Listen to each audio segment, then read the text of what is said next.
देखेंगे संयोजी कड़ी से प्रमाण। तो एविडेंस ऑफ कनेक्टिव लिंक इस तरीके से देखो भाई, दो समूह, इसका मतलब होता है क्या, देखो भाई कनेक्टिव लिंक मतलब होता है कि दो समूह को आपस में जोड़ने वाली कड़ी, ठीक है ना। दो समूह को बीच में जो किसी अन्य समूह के लक्षण को दर्शाती है ना, उसके लक्षण को दर्शाती है, मतलब उसको जोड़ती है। अब क्या दर्शाएगी, देखो जैसे कि होता है वायरस। अब वायरस क्या करता है, वायरस एक तो ये जीवित कड़ी भी है ना, और एक ये निर्जीव कड़ी भी है। मतलब कि ये एक ऐसी कनेक्टिव लिंक है जो जीव और निर्जीव को दर्शा रही है, ठीक है, सजीव और निर्जीव को दर्शाती है। कौन, वायरस, विषाणु। तो पहला हो गया विषाणु। मतलब एक तरह से हम एविडेंस ले रहे हैं कि जैसे वायरस है ना, जैसे निर्जीव है सजीव हो जा रहा है, मतलब दो आपस में चीज़ों को जोड़ रहा है, उसी से मतलब किसी एक चीज़ का निर्माण हुआ होगा। जैसे कि यूग्लिना जो है वो प्लांट्स और एनिमल्स की संयोजी कड़ी है, पादप और जंतुओं की संयोजी कड़ी है। मतलब कि यूग्लिना में ऐसे परिवर्तन आए होंगे या ऐसे और जंतु होंगे जिनकी वजह से आगे जाके क्या बने होंगे, पादप बने होंगे या जंतु बने होंगे। तो ये दोनों क्या है, संयोजी कड़ी, इनके अंदर क्या मिलती है, दोनों तरह से। जैसे आर्कियोप्टेरिक्स देखा था, उसमें क्या था, उसमें पक्षी और सरीसृप की संयोजी कड़ी थी, है ना, पक्षी और सरीसृप की। तो हम ये कह सकते हैं कि आने वाले जो ये होंगे, है ना, ऐसे जीव, वो आगे जाके पूरी तरह से पक्षी बन गए होंगे या सरीसृप बन गए होंगे, है ना। इस तरीके से हम कह सकते हैं। अब आता है प्रोटीरोस्पॉन्जिया। अब प्रोटीरोस्पॉन्जिया का मतलब है, प्रोटीरा मतलब प्रोटोजोआ और स्पॉन्जिया मतलब स्पंज, जो कि होते पॉरीफेरा इसमें संघ में, है ना। तो पॉरीफेरा उसके संघ के और किसके, इस क्या नाम था उसका, प्रोटोजोआ, है ना। तो ये दोनों क्या है, संयोजी कड़ी है किसकी, प्रोटोजोआ और पॉरीफेरा से इसके परमाण है, ठीक है। उसके बाद नियोप्लीना क्या है, मोलुस्का और एनीलेडा का क्या है, संयोजी कड़ी। क्या नाम है इसका, नियोप्लीना, है ना, नियोप्लीना एनीलेडा और मोलुस्का से, ठीक है। और पेरिपेटस ये है हमारा एनीलेडा से और आर्थ्रोपोडा से। एक ऐसा कीड़ा है ये जो कि जिसकी तरह दिखता है, एनीलेडा मतलब केचुए जो होते हैं उनकी तरह भी, और आर्थ्रोपोडा जो कीड़े होते हैं, जो इंसेक्ट होते हैं उनकी तरह, ठीक है। तो इनके बीच की कड़ी है कौन, पेरिपेटस। आर्कियोप्टेरिक्स बता दिए।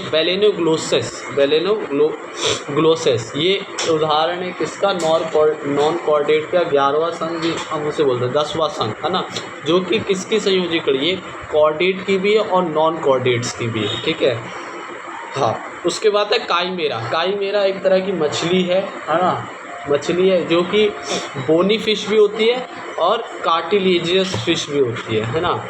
क्या बोलते हैं, अस्थिल और उपास्थिल मछली की संयोजी कड़ी है, ठीक है, कौन, काईमेरा। उसके बाद है प्रोटोपिटेरस ये कौन सी, ये मछली और उभयचर का क्या संयोजी कड़ी है, मछली और उभयचर, प्रोटोपिटेरस, ठीक है। उसके बाद है प्लेटिपस और इग्डेना।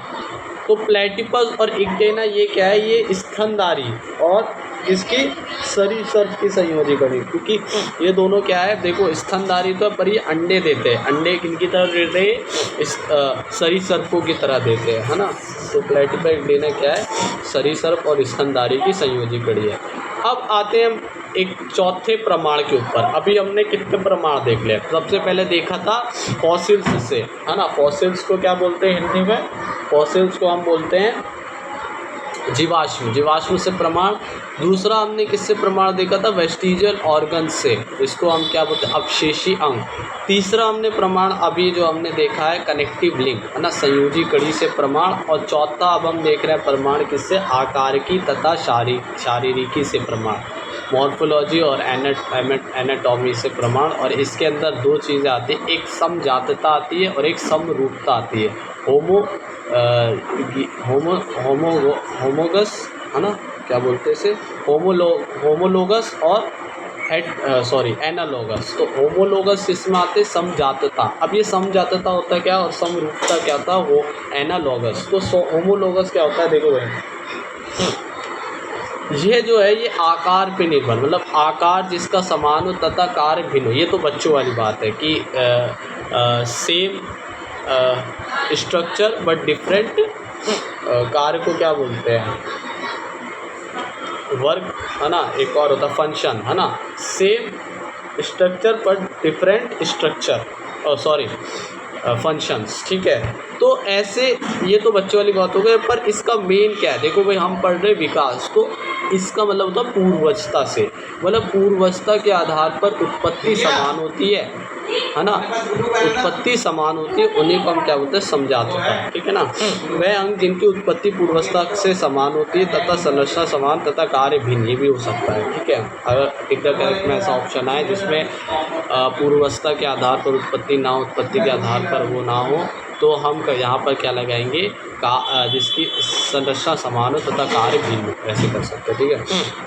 एग्ज़ाम्पल अब इसके मेन है, सारे एग्ज़ाम्पल याद रखने हैं। सबसे पहला है मैमल्स।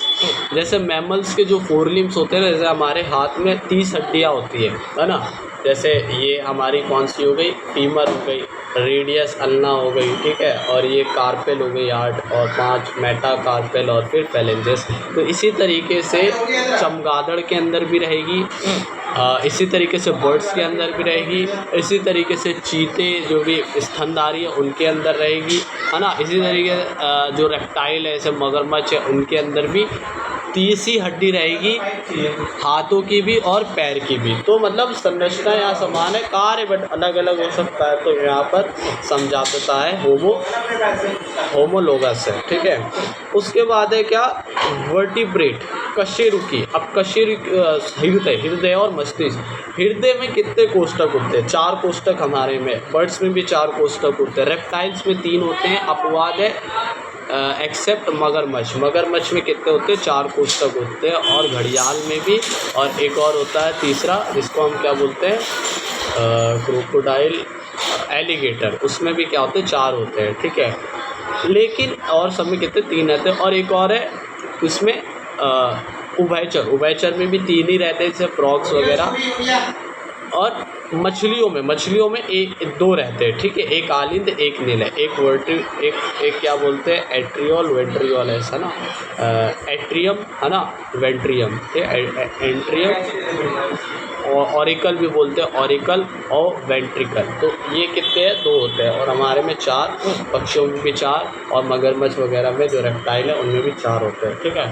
पर यहाँ देखो, यहाँ तो जो संरचना है वो भी अलग है, और कार्य तो समान है, लेकिन संरचना अलग है।